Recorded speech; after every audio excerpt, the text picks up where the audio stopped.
Part 1. From San Francisco to London. When I was 27 years old, I worked in an office in San Francisco. I did my job well, and my future was promising. I was alone in the world, and I was happy. On Saturday afternoons, I didn't work. Instead, I sailed my little sailboat on San Francisco Bay. One Saturday afternoon, I sailed out too far. The strong afternoon wind pushed my sailboat out of the bay and into the Pacific Ocean. That night, when I had lost all hope, a small British brig saw me and took me on board. The brig was sailing to London.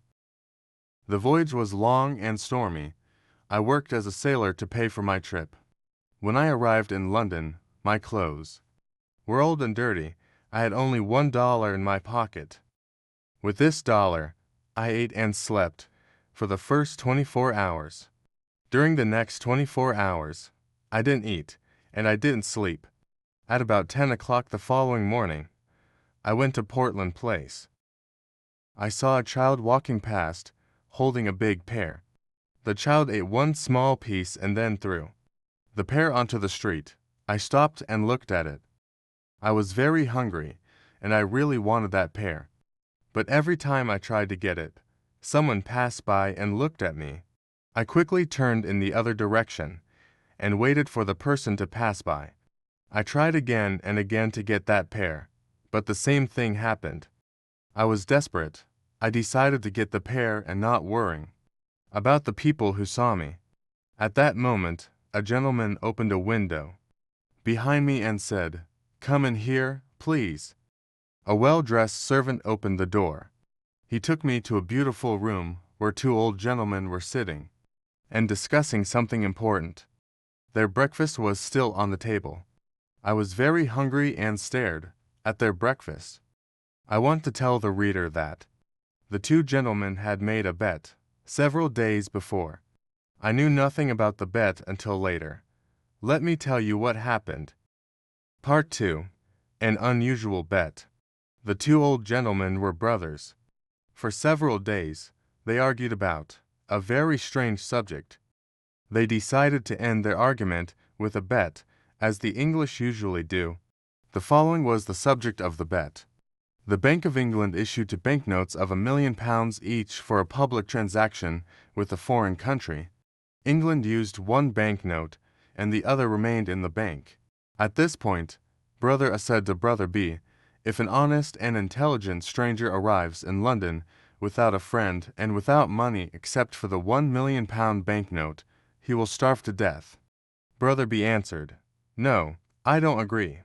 Brother A said, "If he goes to the bank or anywhere else to change this big note, the police will put him in prison. Everyone will think he stole it." They continued arguing for days until Brother B said, "I'll bet £20,000 that the stranger will live for 30 days with the banknote, no prison." Brother accepted the bet. He went to the bank and bought the £1,000,000 banknote. After he returned home and prepared a letter, the two brothers sat by the window and waited for the right man for the bet. They saw a lot of honest faces go by, but they were not intelligent enough. Several faces were intelligent, but they were not honest. A lot of faces were honest and intelligent, but they were not poor enough. Other faces were honest, intelligent, and poor, but they were not strangers. When they saw me from the window, they thought I was the right man. They asked me questions, and soon they knew my story. Finally, they told me I was the right man for the bet. I asked them to explain the bet. One of the gentlemen gave me an envelope. I wanted to open it, but he said, "No, don't fuss," and I wanted to discuss the subject with them, but they didn't. I felt hurt because I was the subject of a joke. When I left their house, I looked for the pear on the street. It was gone. I was quite angry with those two gentlemen. Far from their house, I opened the envelope. I saw that there was money inside. I didn't stop to read their letter. I ran to the nearest eating place. I ate and ate and ate. At last, I took out the envelope with the money to pay for my meal. I looked at the banknote and almost fainted. It was a banknote worth $5,000,000. I was speechless. I stared at the banknote. The two gentlemen had made a big mistake. They probably wanted to give me a £1 banknote. I saw the owner of the eating place staring at the banknote too. We were both surprised. I did not know what to do or say, so I simply gave him the note and said, "Give me the change, please." The owner apologized 1,000 times. "I'm very sorry, but I can't change this banknote. Sir, I don't have any other money. Please change this note." The owner then said, "You can pay for this food whenever you want, sir. I understand that you are a very rich gentleman. You like playing jokes on people by dressing like a poor man. You can come here and eat all you want, whenever you want. You can pay me when you want." Part 3. The Letter. When I left the eating place, I hurried to the house of the two gentlemen. I wanted to correct the mistake they had made. I was very nervous. When I arrived, the same servant opened the door. I asked for the two gentlemen. "They are gone," the servant said. "Gone? Gone where?" "Oh, on a journey. But where did they go?" "To the continent, I think." "When will they return?" "In a month." "A month? Oh, this is awful. How can I talk to them?" "It's extremely important. I can't help you." "I don't know where they are." "Sir, then I must see a member of the family." "All the family are away. They're in Egypt and India, I think." Before leaving, the two gentlemen made an enormous mistake. "They will certainly return home tonight." "Tell them that I came here to correct the mistake. I'll return tomorrow." "I'll tell them if I see them, but I won't see them, sir." "You must not worry because everything is all right. They will be here on time, and they will see you." Then goodbye. I was confused. My head was in a fog. I did not understand what the servant told me. The letter, I remembered the letter. This is what it said: "You are an intelligent and honest man. You are also poor and a stranger. In this envelope, you will find some money. It is yours only for 30 days. At the end of 30 days, return to this house. I have a bet on you. If I win this bet, you can have any job with any salary that you want." There was no signature, no address, no date on the letter. How strange. I didn't know what to think. I went to a park, sat down, and thought about what to do. After an hour, I reached the decision that follows. The two old gentlemen are playing a game that I don't understand. They are betting on me. But at that time, I didn't know anything about the details of the bet. If I go to the Bank of England to return the banknote, the bank will ask me lots of questions. If I tell the truth, no one will believe me. They will put me in an asylum. If I tell a lie, the police will put me in prison. I can't even give it to anyone because no honest person will want it. I can do only one thing. I must keep the bill for a whole month, and I must not lose it. If I help the old man to win his bet, he'll give me the job I want." The idea of an important job with a big salary made me happy. With this exciting idea in mind, I began walking down the streets of London. Part 4. At the tailor's. Every time I passed in front of a tailor's, I wanted to enter and buy some new clothes, but I had no money to pay for them. The £1,000,000 banknote in my pocket was useless. I passed in front of the same tailor's 6 times. At last, I entered. I quietly asked if they had an old, unattractive suit that no one wanted to buy. The man I spoke to nodded his head, but he didn't speak. Then another man looked at me and nodded his head. I went to him, and he said, "One moment, please." After some time, he took me to a back room. He looked at several ugly suits that no one wanted. He chose the worst for me. I really wanted a suit, so I said nothing. It was time to pay. "Can you wait a few days for the money?" "I haven't got any small change with me." The man said, "Oh, you haven't? Well, I thought gentlemen like you carried large change." "My friend," I replied, "you can't judge a stranger by the clothes he wears. I can pay for this suit, but can you change a large banknote?" "Oh, of course, we can change a large banknote," he said coldly. I gave him the banknote. He received it with a big smile that covered his face. When he read the banknote, his smile disappeared. The owner of the shop came over and asked me, "What's the trouble?" "There isn't any trouble. I'm waiting for my change." "Come, come, give him his change," Todd answered. "It's easy to say, but look at the banknote." The owner looked at the banknote, then he looked at my package with the ugly suit. He shouted, "You're stupid. How can you sell this unattractive suit to a millionaire?" "Todd, you can't see the difference between a millionaire and a poor man. I apologize." "Sir," the owner continued, "please take off those things you are wearing and throw them in the fire. Put on this fine shirt and this handsome suit. It's perfect for you, simple but elegant." I told him I was very happy with the new suit. "Oh, wait until you see what we can make for you in your size. Todd, bring a pen and a book. Let me measure your leg, your arm." I didn't have a moment to speak. The owner measured me. Then he ordered his tailors to make me morning suits, evening suits, shirts, coats, and other things. "But, my dear sir," I said, "I can order all these things only if you change my banknote, or if you can wait a while before I pay you." "Wait a while." "I wait forever. That's the word," Todd answered. "Send these things to the gentleman's address. Let the less important customers wait." "What's your address?" "Sir, I'm changing my home. I'll come back and give you my new address," I replied. "Quite right, sir, quite right. Let me show you to the door. Sir, good day. Sir, good day." Part 5. The Poor Millionaire. The impossible happened. I bought everything I wanted without money. I showed my banknote and asked for change, but every time the same thing happened. No one was able to change it. I bought all that I needed and all the luxuries that I wanted. I stayed at an expensive hotel in Hanover Square. I always had dinner at the hotel, but I preferred having breakfast at Harris's, a simple eating place. Harris's was the first place where I had a good meal with my £1,000,000 note. That's where it all started. The news about me and my banknote was all over London. Harris's eating place became famous because I had breakfast there. Harris was happy with all his new customers.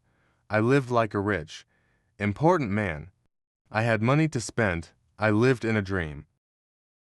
But often, I said to myself, "Remember, this dream will end when the two men return to London. Everything will change." My story was in the newspapers. Everyone talked about the strange millionaire with the £1,000,000 note in his pocket. Punch magazine even drew a funny picture of me on the front page.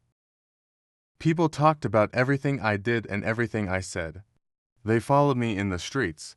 I kept my old clothes, and sometimes I wore them. It was fun when the shop owners thought I was poor. Then I showed them the banknote, and oh, how their faces changed.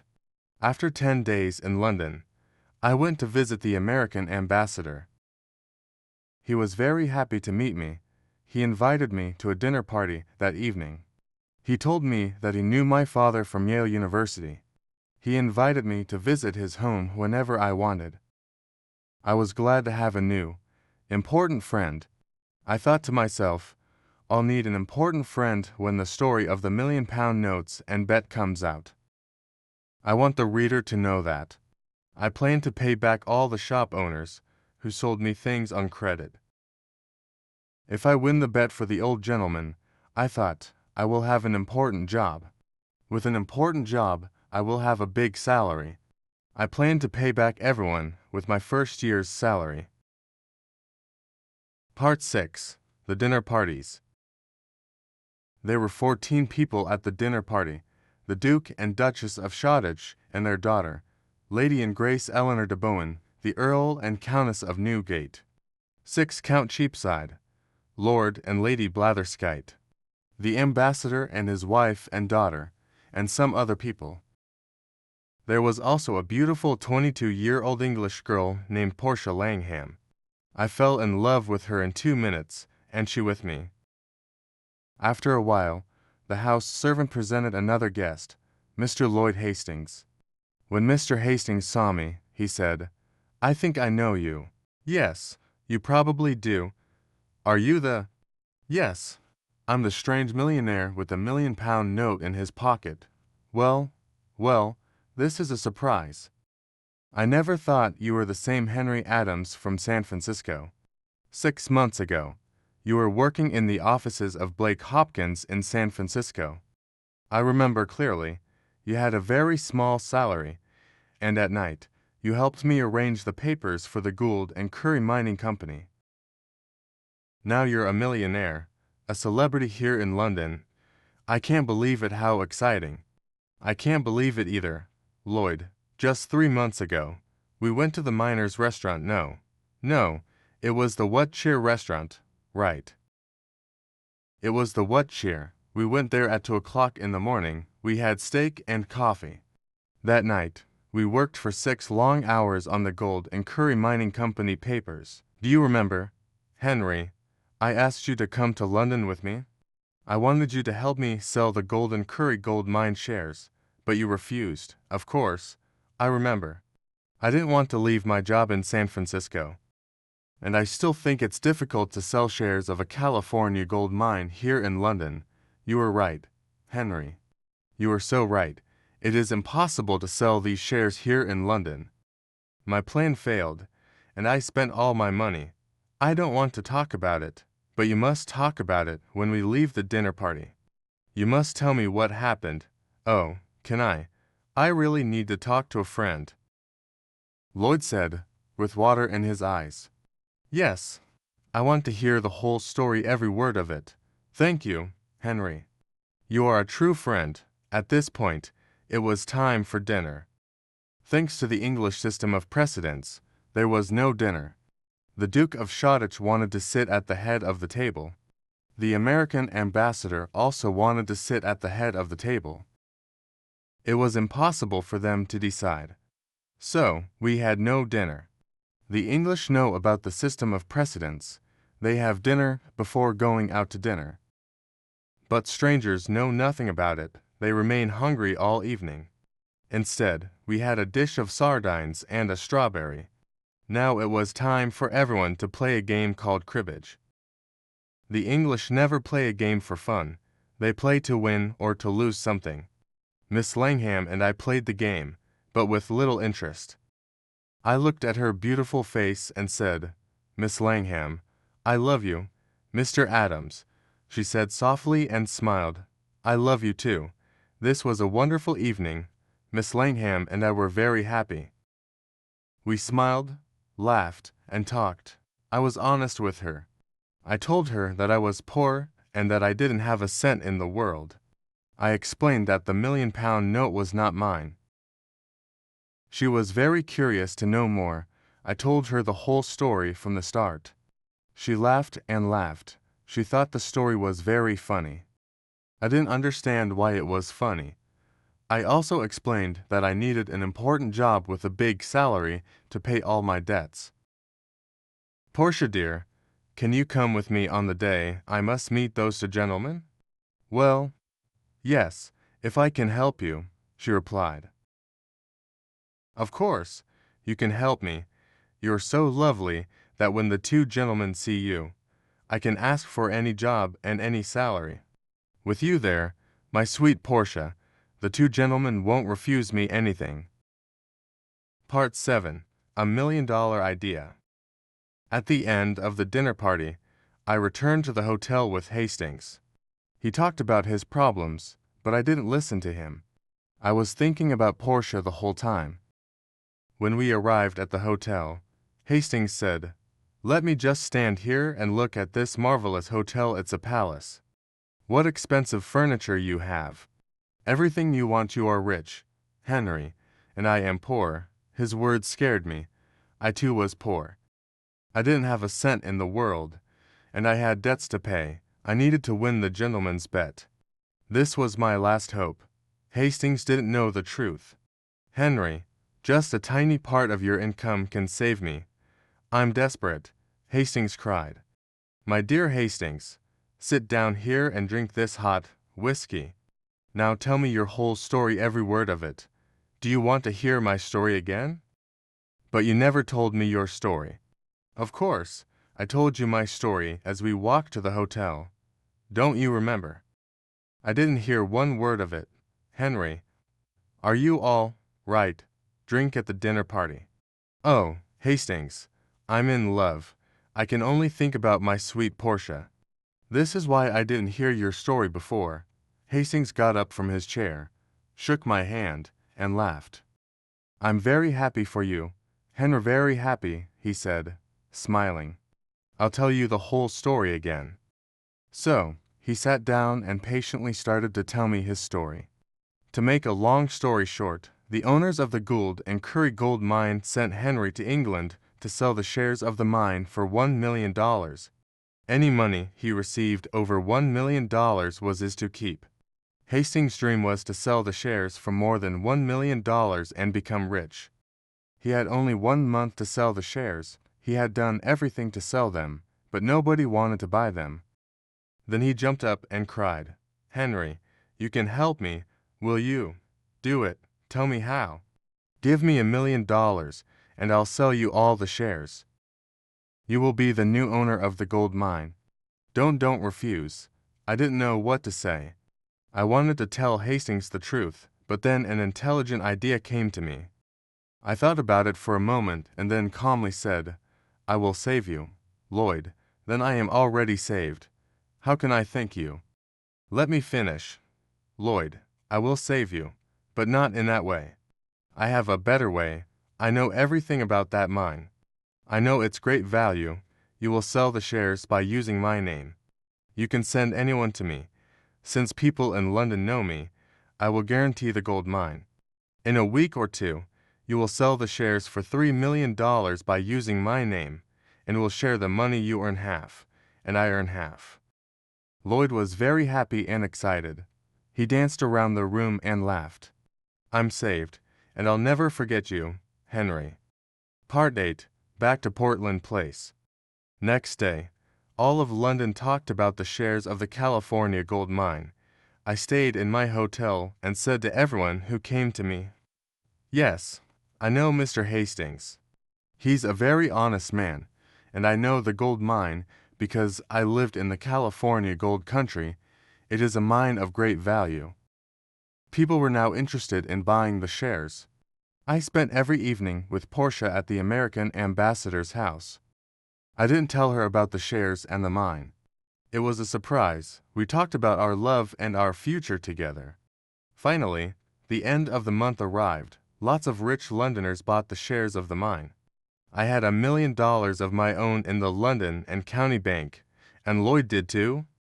It was time to meet with the two old gentlemen. I dressed in my best clothes and went to get Portia. Before going to Portland Place, Portia, I said, we talked about the job and the salary. Portia, you are so beautiful.